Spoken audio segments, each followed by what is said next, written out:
Danielle 2204, your pageant vlogger host. Subscribe! Magandang araw Pilipinas and good day pageant lovers. Panibagong pasabog mula kay Miss Universe Philippines 2025, Rachelle Hoco, na talaga namang nagpapakita ng kanyang ganda at fierceness sa kompetisyon. Habang papalapit nga ng papalapit ang grand finale at ang coronation night ng Miss Universe Philippines 2025 competition, ay lalong nagiging mahigpit ang labanan. Si Rachelle Hoco ng Oriental Mindoro ay ang isa sa pinakakilala at pinakatitingalang kandidata ng Miss Universe Philippines, bukod sa mga veterana katulad ni Maria Atisa Manalo at Iliana Marie Aduana.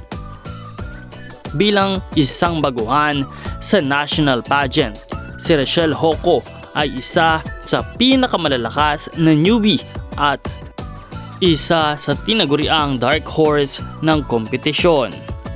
Talagang nambubulabog ang ganda ni Rachelle Hoco, kaya naman patuloy natin siyang abangan sa nalalapit na Grand Coronation Night ng Miss Universe Philippines 2025.